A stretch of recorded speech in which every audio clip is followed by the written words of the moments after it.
Redwood's strength and durability represent the beauty of nature. From decking and siding to pergolas and arbors, redwood lumber, patterns, trim, and timbers elevate any space with enduring warmth and elegance. Building with redwood also benefits the environment. That's because redwood lumber is sourced from Forest Stewardship Council certified timberlands in Northern California that are growing for the future and sequestering carbon dioxide.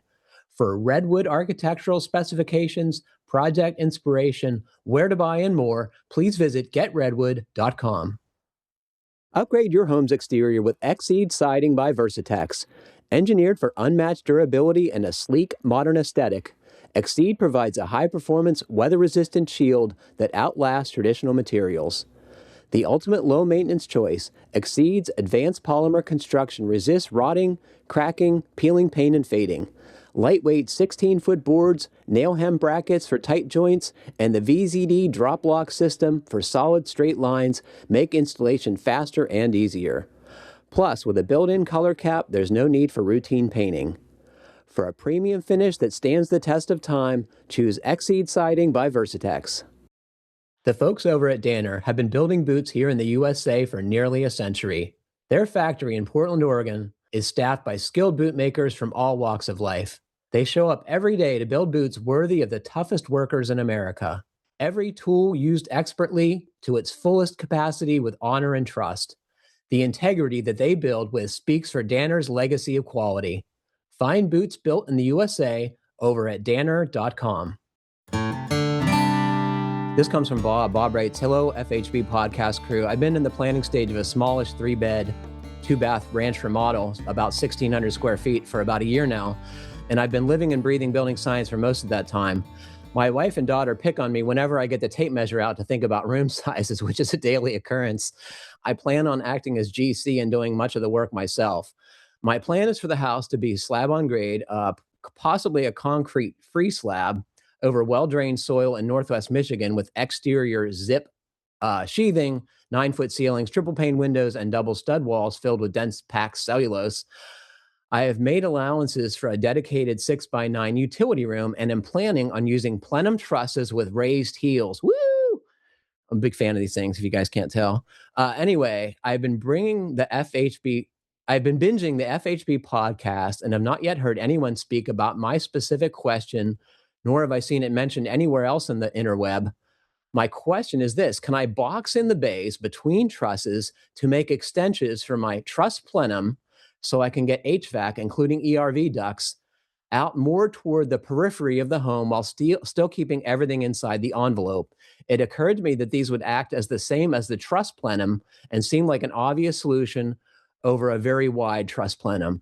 Am I thinking about this incorrectly? Is there a fire hazard in doing this or other issues?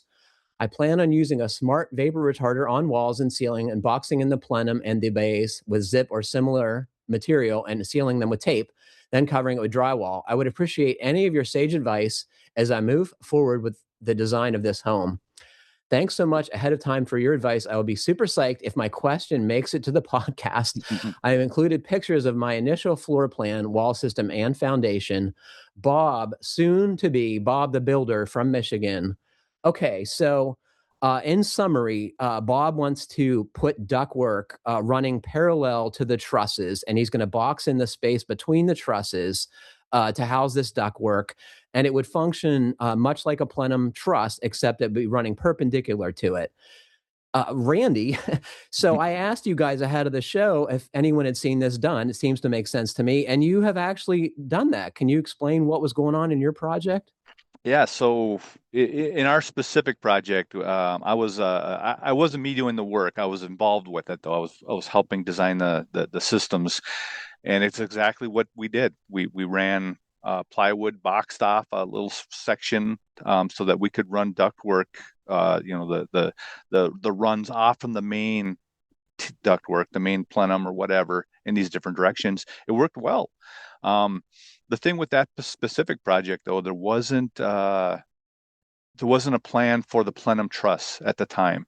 We didn't have the ductwork and they had to order the trusses a little before we were ready. So they actually had to build the boxes inside the truss as well for the main trunk line and then had designed these T's or these elbows coming off the main trunk line going to these different spots. So there was a lot of framing that was happening up inside the attic space, but it worked out. It seemed to work out well.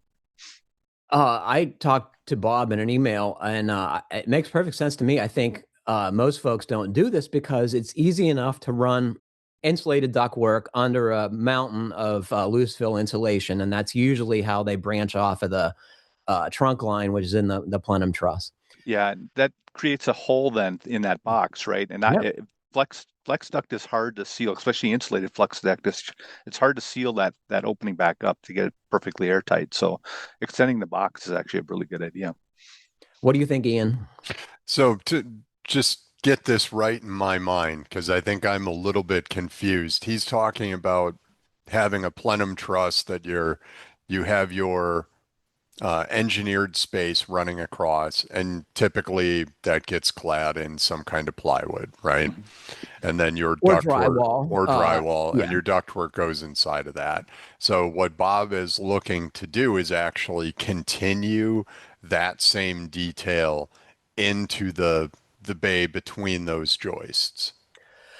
In places where he needs registers, on the perimeter of the building, he wants to run them between the trusses in a box built similar to the one that's containing the trunk line and main return in the plenum truss system. Yeah, so really he's looking to just have the whole layout of the ductwork reflected inside his floor system, right? Roof system. Roof These system. are roof trusses. Yeah. Did we explain that adequately, Randy? Yeah, yeah. I know if you get into higher performance houses, sometimes we always were taught to run extend the ductwork to the windows, right? So that we get some airflow on the windows to try to clear those. When you get into the higher performance houses, they don't need to go all the way to the outside. You can have them closer to the interior, an interior wall, and blow across the room. But that only really works on higher performance. If you've got the old style house, you're maybe not getting to a higher performance, you still might want to get that ductwork over the window, especially if you have 2-pane windows or. Yeah. We should have Bob contact Leah. Am I right, Ian, to figure out how many of these things he needs and the details for, and the right sizing of equipment? Because depending on where Bob is in Michigan, he could be in 5 or 6, right, Randy? Yes. He's in 5, I believe. He's in 5. Yeah. So he's in the same kind of climate that I am. But I think keeping all of that ductwork inside the conditioned envelope of the house is a great idea. I do too. I think it's really smart. I think it's going to be more fussy to build that chase than anyone could imagine, but it doesn't seem insurmountable.